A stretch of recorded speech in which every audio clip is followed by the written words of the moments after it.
يا أهلا بكل حبايبي وهات مشروبك الحلو زيك ويلا نكمل الحكاية. تخيل كده تبقى لوحدك في الدنيا، لا أهل ولا حد يسندك، حياتك كلها بين الزبالة والسرقة عشان تاكل لقمة العيش، وقلبك اللي مكسور ماسك في أي إحساس حب بس عشان تحس إنك بني آدم. وفجأة الدنيا بتتقلب عليك، تلاقي نفسك متهم في جريمة قتل وإنت أصلا ما عملتش حاجة. كل الناس بتبيعك، حتى الشخص اللي كنت فاكر إنه بيحبك أول واحد يشاور عليك ويقول هو ده القاتل، وتترمي في حفرة والمصير إعدام. بس القدر كان شايلك مفاجأة، قصادك طريقين، يا إما تنتقم من كل اللي خانوك يا إما تبدأ من جديد وتمشي في طريقك بس بدماغك. خد بالك الجحيم لسه ما ابتداش، بتبدأ حلقتنا في حي راقي كده كله شيك. وسط المنظر ده بنشوف أم وبنتها الصغيرة لابسين لبس شكله غالي، والبنت ماسكة في إيديها دمية على شكل كلب، بس للأسف شكلها متقطع ومتبهدل حبتين. البنت تبص لأمها بعينيها الحزينة وتقول لها بصوت واطي ماما لعبتي اتقطعت. الأم ولا كأن في حاجة حصلت ترد عليها ببرود دي كانت لسه جديدة، ازاي اتبهدلت كده؟ حتى لو خيطناها عمرها ما هترجع حلوة زي الأول. من غير ما تحاول تطبطب ولا حتى تهون على بنتها تقترح بكل بساطة يلا نرميها ونشتري لك واحدة تانية. البنت تسكت لحظة كده تحاول تفكر وبعدها توافق، ومش بس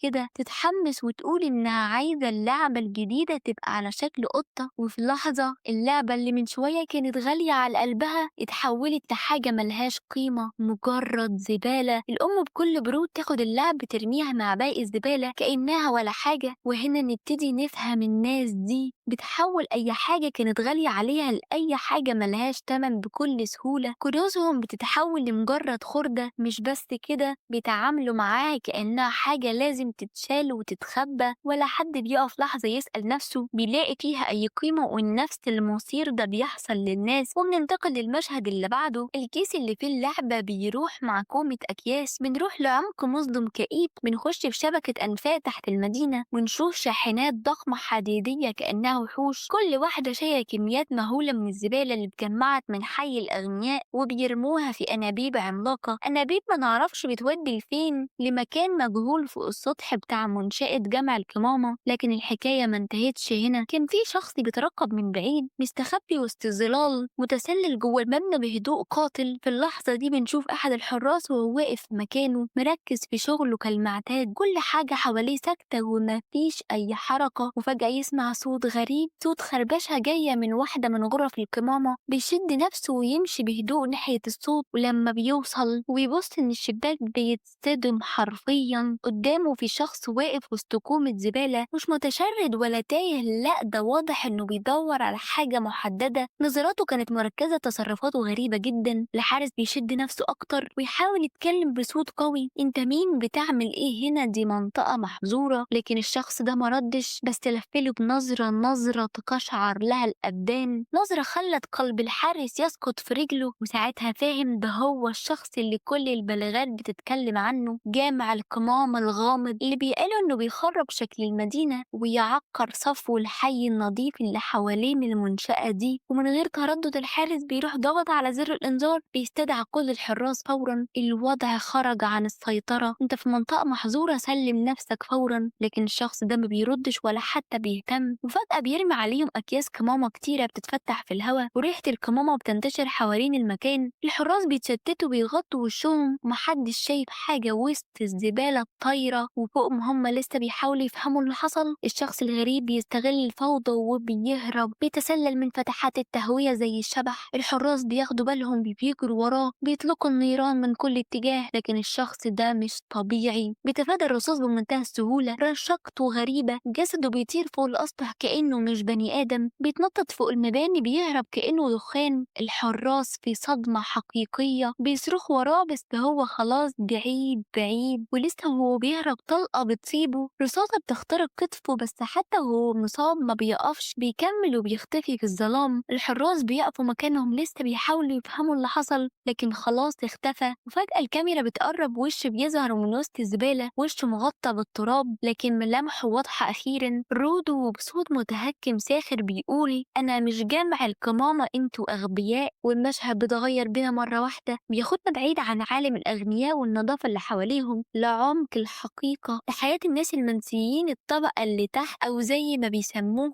أهل القبيلة. بنشوف ريحته الراجل اللي رب روده من وهو صغير ماشي وسط شوارع الطبقة العليا كأنه متسلل في عالم مش مكانه، وهو بيعدي جنب 2 ستات من سكان الحي الراقي بيتكلموا بحماس عن رودو جامع القمامة اللي ظهر تاني الليلة اللي فاتت. واحدة بتسأل هو ليه بيعمل كده، يعني ايه اللي هيستفيدوا، والتانية ترد أكيد واحد من الطبقة التحتاني، الناس اللي زي دول ما بيجوش غير من تحت وساعات عينهم بتيجي على ريحته ويبدأوا يبصوا له بنظرات كلها احتقار وكراهية، نظرات باردة عنصرية كأن وجوده لوحده غلط، كأن أنفاسه وسخت الهوا. واحدة فيهم تهمس للتانية قذر باين عليه واحد منهم، ويا ريتهم يفضلوا في مزابلهم المعزولة من النظرات والهمسات دي. احنا كمشاهدين بنفهم قد ايه المجتمع ده مكسور من جوه، في تقسيم عنيف، ناس فوق وناس تحت، ناس ليهم كل الحقوق والناس بالكاد يعتبروا بشر. وبنرجع بكاميرا الحكاية لمنطقة أهل القبيلة، مكان أقرب لعشوائيات البيوت، مش بيوت، ده خشب مكسر وصفايح مسدية وحديد خردة، كل حاجة حوالينك بتقولك الناس هنا ما اختارتش تعيش كده، لكن اتفرض عليهم العيشة دي واتحكم عليهم يكونوا دايما في القاع. وعلى قد ما الطبقة التحتانية دي بعيدة عن عالم الأغنياء، لكن الأخبار هناك بتتطاير زي الريح، كل الحي بقى يتكلم عن جامع القمامة اللي طالع يخوف الطبقة العليا، وفي لحظة بيقولوا إن سمعة المدينة نفسها بقت تسوء بسببه. وسط كل الكلام ده بنشوف رودو بطلنا قاعد لوحده صامت ساكت بس ودنه سامعة كل حاجة. وفي كل الجو ده دي بقى الجو بتاعه تشويو، البنت الصغيرة اللي دايما بتتكلم بصراحة قاتلة، بتجري عليه زي الصاروخ بتزعق فيه من غير مقدمات، انت تاني، انت فعلا رحت جماعتك ماما من عند الأغنياء. وبصوتها العالي كانت هتلم الناس حواليهم وهي بتكلم انت فاهم اللي بتعمله ده ممكن يودي الكل في داهية، لو الشرطة مسكتك مش انت بس اللي هتتفشخ، احنا كمان هنتحاسب. رودو بيبصلها وعينه مش بس فيها عصبية، فيها كمان وجع، بيرد عليها انا ما بروحش هناك ألعب، انا بدور على حاجات ليها قيمة، حاجات الأغنياء بيرموها كأنها تراب من غير حتى ما يرمش لهم جفن، واحنا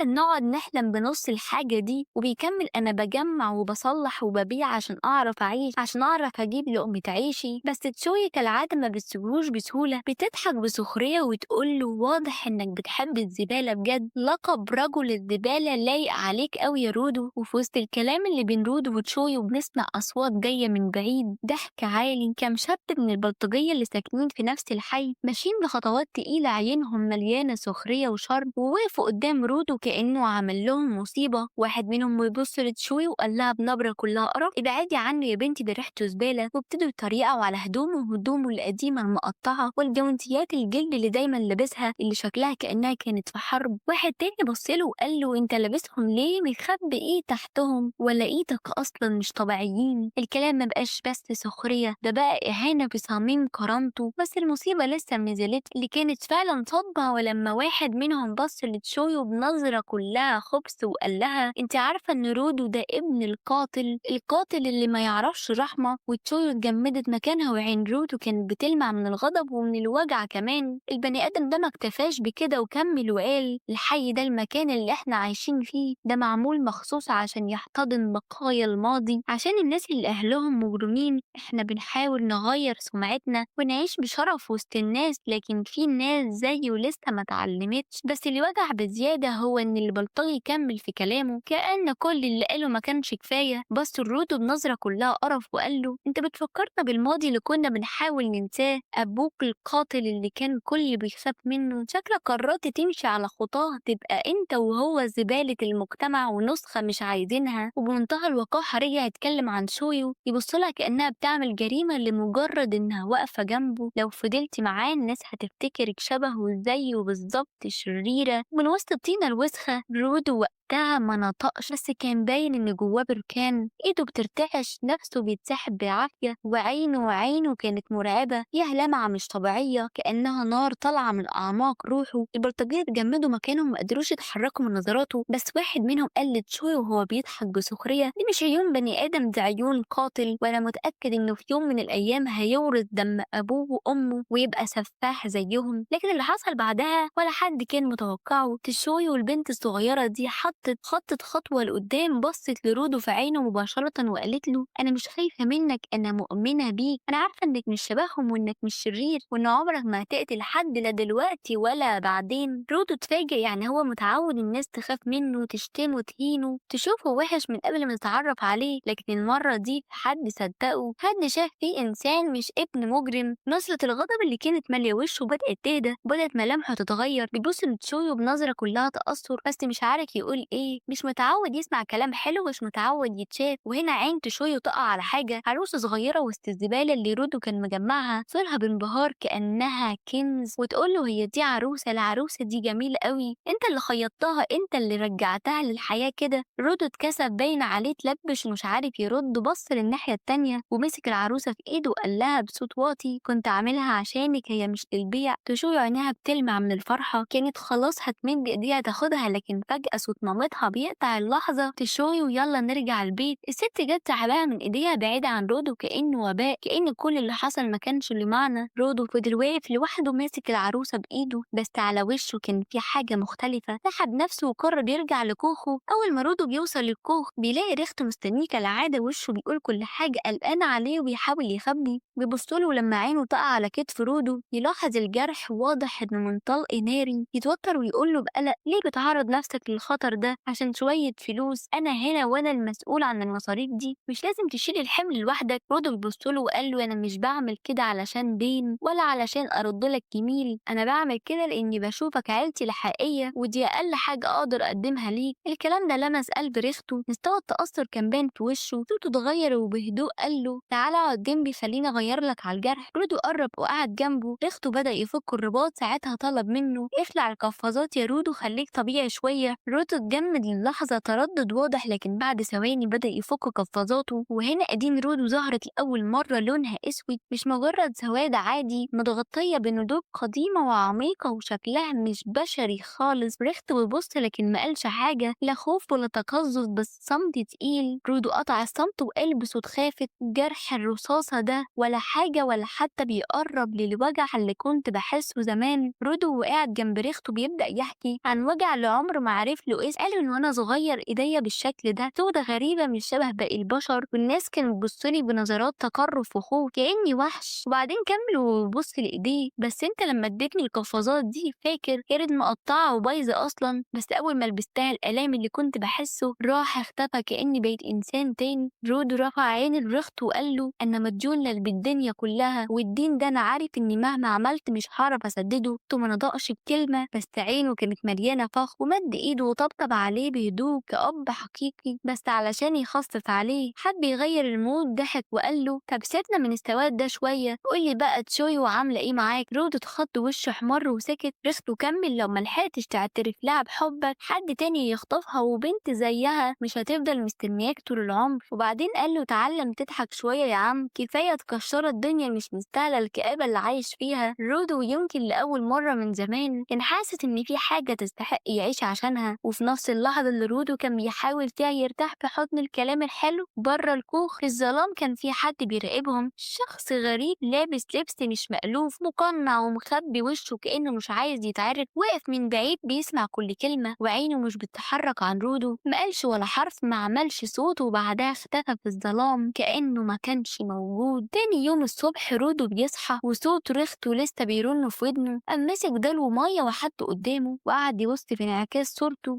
حاول بكل قوته يبتسم، شد على شفايفه، حاول يرفعهم، لكن وش ما كانش بيتجاوب. وقال لنفسه ازاي يبتسم بالوش ده بعيون كل ما تبص تفتكر الكره والغضب. اتأكد ان الكلام سهل بس التطبيق ده حكاية تانية خالص، حكاية اسمها انا مش شبههم، انا من عالم تاني. رودو بيقوم من مكانه، الخيبة باينة في كل خطوة بيخطوها، كل عضلة في جسمه بتقول انا تايه. بيمشي وبيمشي لحد ما يوصل للمكان اللي على طرف الحي، المكان اللي الكل بيتجنبه، اللي بيطل على هوية كبيرة. بيقعد هناك على الحافة بيبص لتحت، البيوت المتهالكة، الخشب المكسر، الصاج اللي مش بيصد البرد، حياة كاملة كلها شبه بعضها، كأن الزمان واقف هناك والحياة مش بتتحرك، بس الغلب هو اللي بيزيد. الهوية دي مش بس حفرة، دي كانت سلاح، أداة تهديد. لو غلطت هنا مصيرك، هنا هيدفن اسمك من غير حتى ما حد يسأل عنك. رودو يبص بعينه اللي فيها مزيج من الحزن والغضب، وفي وسط السواد اللي مالي دماغه بيجي صوت صوت بيعرفه وصعب يتجاهله. رودو بيتقلب بسرعة يلاقيها تشويو واقفة جنبه وشها في قلق بتبص له وبتسأله انت بتعمل ايه هنا لوحدك؟ هو بيتفاجأ مش بس لأنها لقيته لكن لأنها دايما بتظهر وقت لما قلبه خلاص بيغرق. رودو بتبص لها ومش عارف يقول ايه، بيحاول يخبي توتره وبيقول بصوت واطي شوية انا مش باجي هنا كتير يعني. تشويو وتبص لتحت للهاوية وبكل عفوية قالت المنظر من هنا وحش جدا، انا بكره اللحظة اللي بنضطر فيها نشوف حد وهو بيتعدم. الهوية دي مرعبة يا رودو، وبصيت له انا مش عايزاك في يوم من الايام تكون هنا، انا مش عايزاك تترمي زيهم ويكون مصيرك مثل هؤلاء. بعد لحظة صمت مد ايده للشنطة بتاعته وطلع منها العروسة، نفس العروسة اللي شفناها وتشوي وكانت مبهورة بيها، وبعدين مدها لها وقال لها انا شفتها وافتكرتك، قلت يمكن تعجبك، عارفة انها متبهدلة شوية وحاجات زي دي ممكن ما تهمكش، بس حسيت انها ممكن تكون مبسوطة اكتر وهي معاكي. شوي بصت للعروسة خدتها بسرعة في ايديها وحضنتها كأنها كن، وقالت له وهي مبتسمة ابتسامة من القلب انا حبيتها، دي جميلة قوي يا رودو. رودو احساس غريب لأول مرة يحس بيه، لكن فجأة بيخبط في راجل في الشارع، الاتنين بيقعوا على الارض، بس رودو مش في دماغه، بيقوم جاري تاني، كل اللي شاغل تفكيره انه يبشر اخته، يبشره انه قدر يفرح حد وانه بدأ يصدق نفسه. بيوصل الكوخ نفسه مقطوع هدومه مطربة، يفتح الباب بابتسامة كبيرة، لكن فجأة الابتسامة بتموت. رودو بيتجمد مكانه، نظرته بتتعلق بجسم رفته اللي مرمي على الارض والدم مغرق الخشب تحته. رودو بيصرخ، بيجري عليه بيحضنه، بيبصله نظرة أخيرة، نظرة الوداع. ريحته بصوت متقطع بيقوله اهرب ما تفضلش هنا، انت لازم تغير لعالم الزبالة ده. رودو بيبكي وبيصرخ وبيقوله انه هينقذه، لكن الشرطة خرجت رودو بالسلاسل، هو كان بيصرخ مش انا، والله ما انا لقيته كده، محدش صدقه. شويو كانت واقفة وسط الناس، سمعت الخبر صدمت، بدأت تبكي ومش مصدقة، حواليه بيقولوا زي ابوه بالظبط،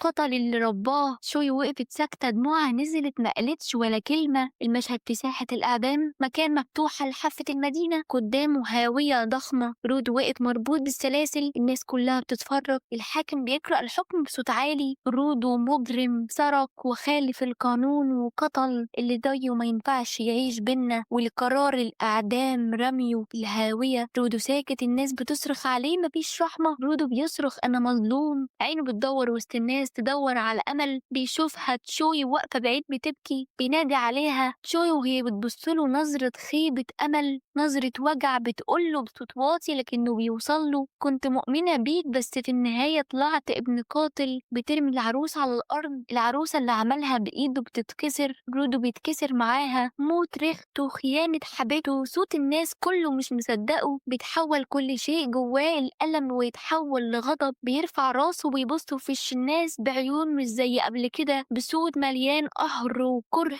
انتم القذرين، انتم الأغبياء، بصركم شغال بس قلوبكم عميانة، ما بتشوفوش الحقيقة ولا حتى تحاولوا تسمعوني. الناس ساكتة لكن الحكم اتحكم، الحراس بيسحبوه، السلاسل بتجر جسمه، رجليه بتسحب في التراب، يوقفوه على حافة الهاوية، الرياح بتضرب في وشه والظلام تحته بيبلع النور. رودو ويبص لتحت، سواد بلا نهاية، يرفع راسه ويبص على الناس نظرة أخيرة، هبعتكم كلكم للجحيم واحد واحد. الحاكم يومي برأسه، الحراس يسقطونه، رودو بيقع، يسقط ويسقط ويسقط، السلاسل بتلف حواليه، صرخته بتضيع في السواد، كل شيء بيسقط، ضلمة ثم نفس بيتقطع. رودو بيفتح عينه بصعوبة، مرمي على جبل ضخم من الزبالة والخردة، الريحة خانقة والهواء مسموم، وده شخص متعود على الزبالة بس دي مختلفة. بيبص حواليه، جبال من الزبالة بتمتد على قد ما عينه تشوف، مكان مهجور واسع وغريب، دي مش بس هاوية، ده العالم اللي تحت العالم. رودو واقف بيتلفت حواليه، نفسه بيضيق والعرق بينزل على جبينه رغم البرد، الأرض بتهتز، الصدى بيوصل من بعيد، صوت خبط حديد في حديد زي زلزال جاي ناحيته. فجأة جبل الزبالة اللي تحتيه بيتحرك كأنه حي، الخردة بتتكور، الحديد بيتنطط، فكين ضخمين بيتكونوا قدامه مصنوعين من سكاكين، أنابيب صدية ومناشير أسنان حادة بتلمع وسط الضلمة. وحش عملاق جسمه زبالة وعينه شرار أحمر. رودو واقف مكانه مش قادر يتحرك، رجله متخشبة متشبشبة قلبه بيخبط بقوة. ده مش مكان كماما، ده فعلا الهاوية. المشهد بيرجع بينا لذكرى قديمة. رودو وهو طفل صغير عيونه شايفة شخص بيموت قدامه. ساعتها سأل نفسه لماذا يرتكبون الجرائم وهم يعلمون إن نهايتهم ستكون هنا؟ هل هم مجرد كائنات قذرة؟ ومن يهتم أصلا بما يحدث لهم في هذا المكان؟ كلامه ما كانش فلسفة، ده كان تمهيد لحقيقته. المشهد بيرجع للحاضر. رودو بيجري بأقصى سرعته، بيهرب من شيء مش طبيعي قدامه. وحوش، لا دي أجسام عملاقة مصنوعة من القمامة، عينهم بتلمع بشرار، أجسامهم كلها متشكلة من خردة ومخلفات، أشكالهم كأنها كوابيس ماشية. رودو بيجري، لسان حاله بيقوله المكان ده مش مقلب نفايات، ده جحيم حي. واحد من الوحوش بيهجم عليه فجأة، لكن بيتفادى الضربة في آخر لحظة. بيقع على الأرض، إيده بتلمس حاجة صلبة، بيبص كومة عظام بشرية، بيتجمد للحظة، نظراته بتتحول لغضب. لو وقعت هنا مصيري هيكون زيهم. بيصرخ ويصرخ عليكم اللعنة كلكم،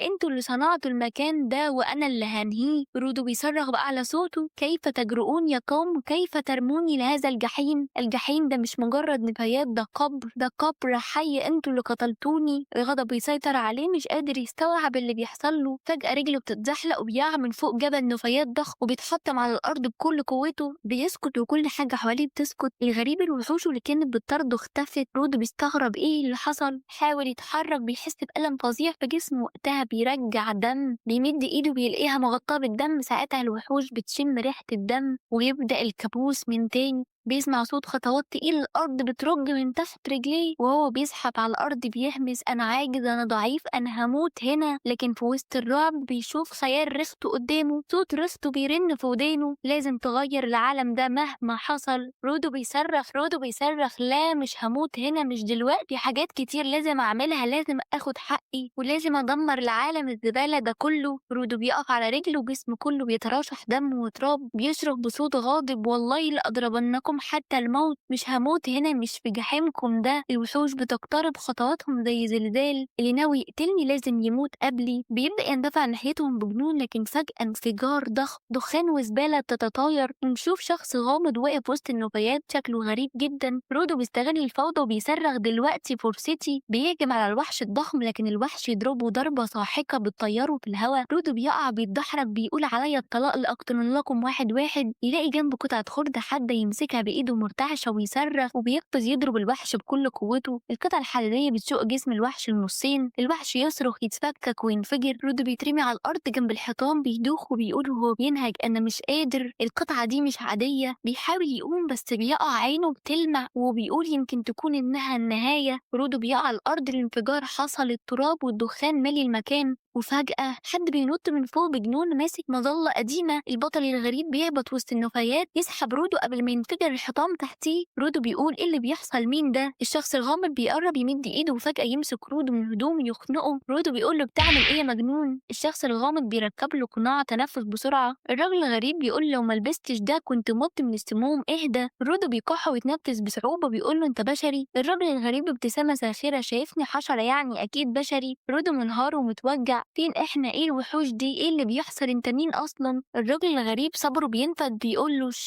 اخرس يلا. رودو بينفجر، انا اتخونت، اتهموني في جريمة قتل، اللي رباني مات بين ايدي واترميت في الجحيم ده، انا عايز افهم بقى. الراجل الغريب بيقول له احنا في بطن الارض واللي حواليك مش بشر، ووطي صوتك شوية في المكان ده. رودو بيصرخ وهو بيهتز من الغضب، يا عم انت سامعني؟ علي صوتك، راسي هتنفجر، هو في ايه؟ الراجل الغريب بيقرب منه، بيقول له انت وقعت بس لسه ما شفتش القاع يا حبيبي، ولسه ما قابلتش الحقيقة. رودو بيصرخ وهو بيشد الراجل الغريب من هدومه، يعني ايه بطن الارض؟ انت بتستهبل، دي اقوام نفايات، ده الجحيم. فالراجل بيمسكه من رقبته وبيخنقه ويزعق له بعصبية، زي ما قلت لك يا حيوان، احنا مش في بطن الارض، ده السطح. رودو مصدوم، السطح؟ انت بتقول ايه؟ انت ازاي؟ الراجل بيشوح بايديه حوالين الزبالة والخراب، شايف ده؟ اقوام الزبالة دي انتوا السبب فيها يا حوسلة المجتمع. رودو مش قادر يستوعب، سماء ايه وسطح ايه؟ انت بتخرب. الراجل بيقرب منه، قال له قلتلك اسكت. رودو بيتحداه ليه يعني هتخرسني بالعافية؟ الراجل بيقوله بص يا قلبي وراك. رودو بيبص عينيه بتتسع، الوحوش راجعة، نفس الوحوش اللي كان بيهرب منها دلوقتي بترجع عليه تاني من بعيد وبتصرخ بأصوات معدنية مزعجة. الراجل بيشاور عليهم بيقوله بسبب صوتك العالي سمعونا. دول بيسموهم الوحوش الشاذة، زبالة متحولة بتكره الصوت وبتشم الدم. رودو بيرجع خطوة بيقول بس أنا قتلت واحد منهم صح؟ الراجل بيقوله جرب تضربهم تاني وشوف، مهما تدمرهم هيتجددوا. الزبالة هنا بتتجمع وبتنتقم. وبنبرة غضب مكبوت الراجل بيبص له ويقول له كنت موطي صوتي علشان ما يسمعناش، بس انت يا خنزير سمعت المكان كله. رودو بصوت واطي وانت مش بتحب تخلص عليهم ليه؟ الراجل الغريب وهو بيجهز سلاحه الغريب عشان دول مش زي باقي الوحوش اللي هنا استثنائيين وكل مرة تقتلهم بتكون بتغذيهم اكتر. رودو واقف مش فاهم، مش مصدق ازاي غلطة جابت كل البلاوي دي. الراجل بياخد نفسه وبصوت فجأة بيتحول لمهيب. حان وقت تنظيم الفوضى. بيفتح المظلة لكن المرة دي مش مظلة عادية، بتتسك بتلف بتعمل صوت هوا رهيب. الراجل بيوجهها ناحية الوحش يدوس على الزر والمظلة تبدأ تلف بعنف. رود واقف مذهول بيقول لنفس الوحش فعلا بيتفكك بيطير في الهوا. الراجل مش بيختفي، بيقفز في الهوا بمرونة غير طبيعية، يستعمل تدفق الهوا المضاد من المظلة عشان يطير فعليا. يفتح مظلة تانية أوسع فيها شكوك غريبة ينزل بيها كأنه صاروخ على راس الوحش التاني. الوحش بيتفتت. رود واقف بعيونه بيقول ايه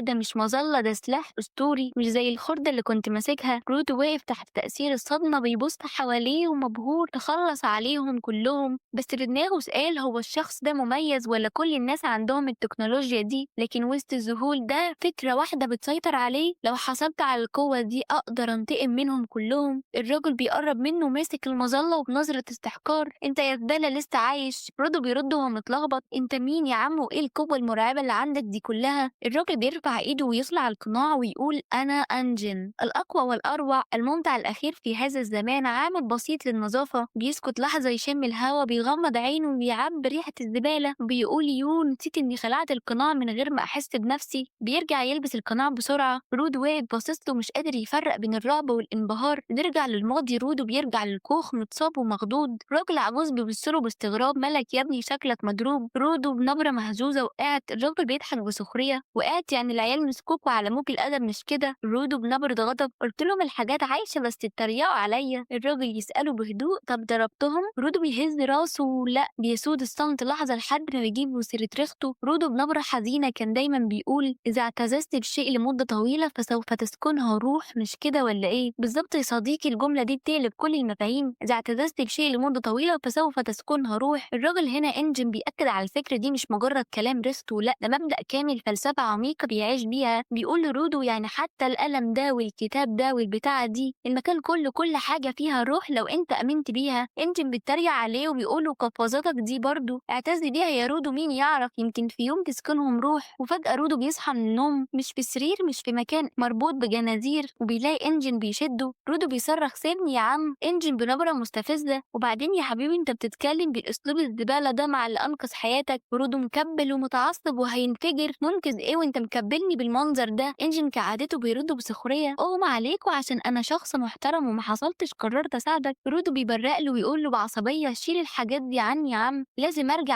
عشان انتقم. لكن انجن بيرد عليه مستحيل، المكان اللي في الاعلى بندعوه السماء، كيف ستبلغ السماء يا هذا؟ وبيكمل السماء لا تبقى مكانها، تتحرك على طول ومش مشكلة حاليا، بس عليك مستحيل. رودو بيبطل يسمعه، بيغوص في دماغه وفي وجع قلبه. ريختو اللي مات على ايده، حبيبته اللي خانته، الحي اللي شافوه قاتل، الشرطة اللي ظلمته، الناس اللي بصوا له على انه ابن قاتل مش انسان. وهو في حالته بنسمعه يقول لا تعبس معي، لا تعبس معي، سأعود لأقترس لما تقول. رودو بيصرخ متلخبط متوتر، وكل اللي بيحصل حواليه مش بيديله فرصة يلتقط أنفاسه. وبعدين يا راجل يا خنزير انت قلت مستحيل في الوقت الراهن، يعني في وقت نقدر نرجع فيه صح؟ انت عارف كويس ازاي نرجع للسما. وبيفجر غضبه، هذا العالم أولئك الوحوش، تلك القوة، أنا عايز أعرف كل حاجة، سأخذهم جميعا وسأستعملهم لسحق أولئك الأشرار. ويصرخ وهو مربوط، وإنجن بكل بساطة يسحبه زي الكلب وبدون أي رحمة، وبوم بيحدفه على الأرض وسط زقاق متسخ وشبه مهجور وبين البيوت اللي باين إنها مأهولة ببشر. بيقول له تعلم أنت بقى. رودو بيصرخ استنى، مش هتقولي إيه اللي بيحصل؟ أنا مش فاهم أي حاجة، استنى استنى. رودو واقف مش فاهم، بيبص حواليه بيلاقي بشر كتير كلهم شكلهم متبهدلين، هدومهم ممزقة ووجوههم مشبعة بالخوف والتعب، لكن اللي مصدوم فيهم مش رودو، هما كمان ناس بتهمس الواد ده جه منين؟ هل وصل لوحده؟ مستحيل، دي هدوم قاطين السماء، هل ده ممكن؟ هل هو أحدهم؟ والنقطة اللي بتفجر المفاجأة، الواد ده من السما فعلا، كلهم بيتجمعوا حواليه عاملين زي ناس شافت كائن فضائي لأول مرة. رودو مذهول، انتوا مين يا جدعان؟ ايه اللي بيحصل هنا؟ وبيجي واحد من الكبار بنظرة كلها رهب وخوف، اللي شفناهم كانوا دايما موتى لكن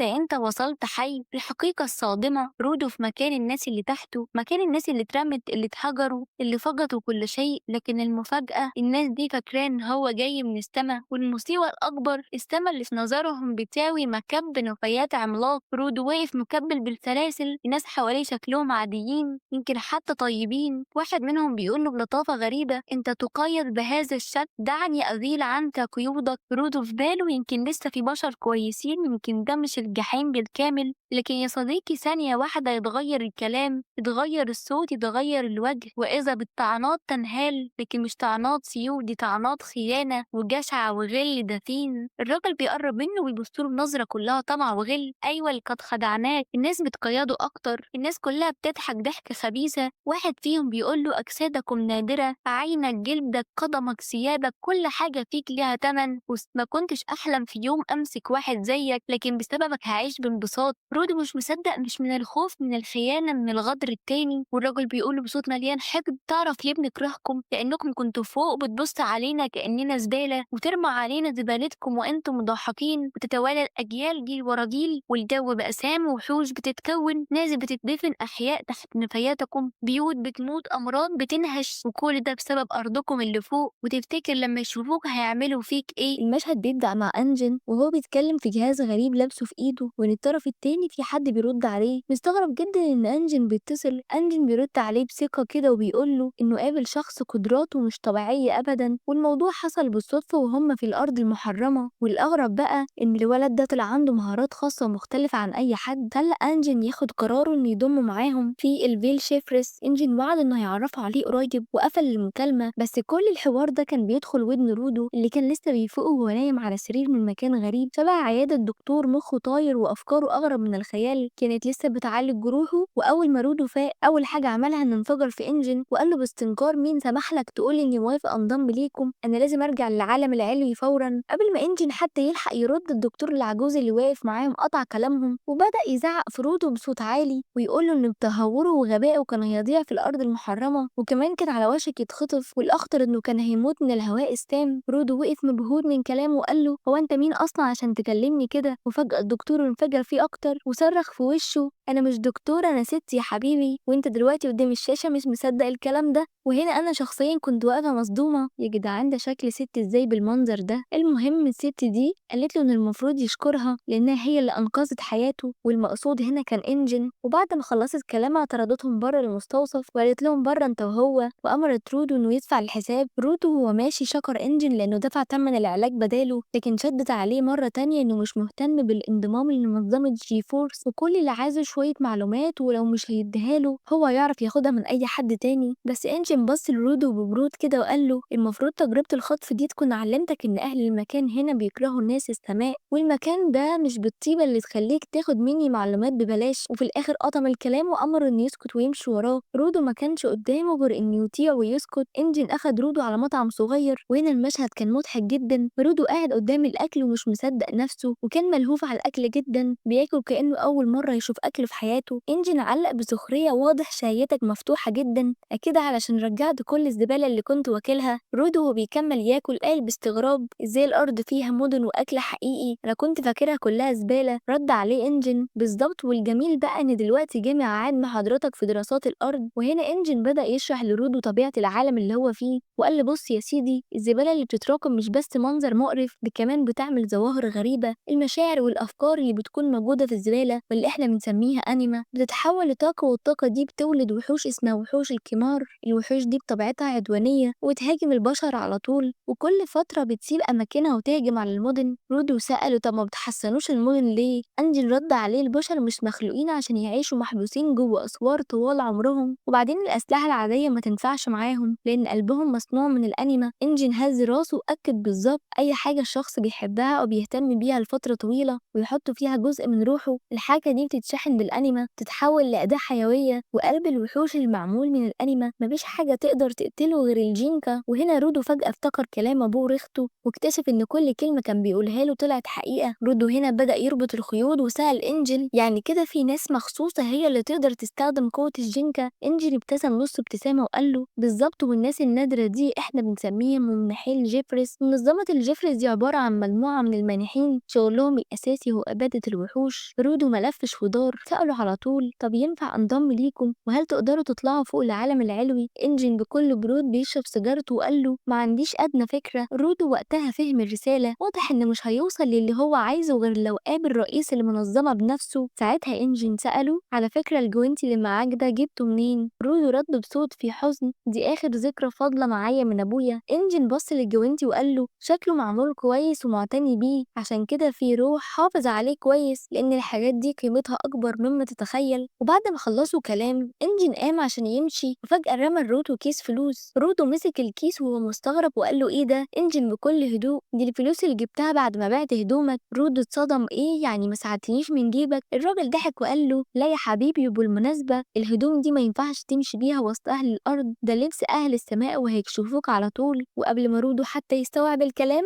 إنجن كان اختفى من قدامه. رودو قعد لوحده وقال لنفسه إنه أول ما يعرف طريق للرجوع فوق هيمشي فورا. وفجأة من غير أي مقدمات ظهرت قطة شكلها محترفة سرقة، خطفت كيس الفلوس من إيده وجريت. رودو صرخ وجري وراها، وأول ما لمح عصاية خشب على الأرض خطفها وحاصر القطة في زقاق ضيق، وقدر يسترجع فلوسه ولسه بيحاول يلتقط أنفاسه بعد ما رجع الفلوس. وفجأة سمع صوت وراه بيقوله بنبرة أوامر هات ورجع العصاية. لما لف ليه شاب غريب واقف قدامه عينه مليانة غضب وهو مركز عليه. رودو أول ما لمح الشعار المرسوم على هدومه فهم فورا ده واحد من الجيفرز برضه. الشاب مد إيده وخد العصاية، وفي لحظة اتحولت في إيده المنجل ضخم شكله مرعب. بص لرودو بنظرة تهديد وقال له شكلك محتاج حد يربيك من أول وجديد. وفعلا الراجل ما كانش بيهزر، هي أقل من ثانية كان نزل بالمنجل على رودو، لكن رودو اتحرك بسرعة وابتدى الضربة اللي كانت عنيفة لدرجة إنها حفرت الأرض تحته. الشاب قرب منه أكتر وعينه كلها حدة وقال له طالما قدرت تلمس كنزي يبقى أقدر أكسر عظمك. رودو وقف مذهول مش بس من تهديده لكن في حاجة أغرب، الشاب ده كان عارف اسمه. رودو اتنرفز وقال له إزاي عرفت اسمي أصلا؟ الشاب كان واقف فوقه وبصله بنظرة كلها احتقار وقلب برود. رودو صاحب الموهبة الاستثنائية، إنجن حكالي عنك شوية. هنا رودو فهم خلاص اللي قدامه ده واحد من الجيفرس. الشاب ابتسم بسخرية وقال أنا زانكا نيجيكو من فرقة أوكتا للمنظفين. وبكل استهزاء كمل كلامه عمري ما كنت أتخيل إن أول مهمة ليا النهاردة هتكون إني أعلمك أبسط قواعد الأدب. وبعدين سأله وهو متضايق محدش علمك إن اللي يمد إيده على حاجة مش بتاعته نهايته بتكون سودا؟ رودو حاول يدافع عن نفسه بسرعة أنا ما كنتش بسرقك، أنا كنت بجري ورا القطة سرقت فلوسي ولما شفت العصاية خدتها عشان أوقفها. لكن زانكا ما ادلوش فرصة يكمل وقطعه وهو بيقول إنجن بنفسه هو اللي سلمني مهمة إني أعلمك أصول الشغلانة. زانكا بس لرودو باشمئزاز وقال له روح قول لأبوك وأمك إنهم معرفوش يربوك صح. الكلمة دي نزلت على رودو زي السكينة والغضب ولع فيه فورا، خصوصا إن حس إن زانكا بيهين ذكر أبوه وريخته وهو أصلا ما يعرفش عن أي حاجة. رودو كان على وشك ينفجر فيه، لكن فجأة افتكر نصيحة أبوه لما قال له لو عايز الناس تسمعك لازم تقابلهم في نص الطريق وتهدى وتحاول تحس ليهم. والأول مرة قرر يسمع الكلام أخد نفس عميق وبص في الأرض وبدأ يفكر هو زانكا متضايق عشان اتسرق منه حاجة غالية، وأنا لو حد خد مني الجوينتي بتاعي كنت هزعل بالظبط كده. رفع راسه وبص لزانكا وبعدين هادية قال له أنا آسف ما كنتش أعرف إن العصاية دي مهمة ليك، والله ما كانش قصدي أسرقها. زانكا اتجمد مكانه من الصدمة، ما كانش متخيل إن رودو يعتذر له بالشكل ده. زانكا وهو كان هادي بص لرودو وقال له بصراحة أنا غلطان، آسف إني خوفتك بالشكل ده، بس العصاية دي كنز غالي جدا بالنسبة لي. رودو من جواه كان في حالة غريبة ماسك بين الصدمة والفرحة، دي أول مرة في حياته يتصالح مع حد بعد ما كان خلاص هيتشبك معاه. وساعتها أدرك إن كلام أبو ريخته كان حقيقي. وفجأة زانكا قلب تماما، ابتسم ابتسامة عريضة ومد إيد الرودو وقال له يمكن بدايتنا كانت غلط بس ساعدني نتعرف عليك، قولي أنت ناوي تنضم للموظفين بجد؟ رودو رد بتوتر غالبا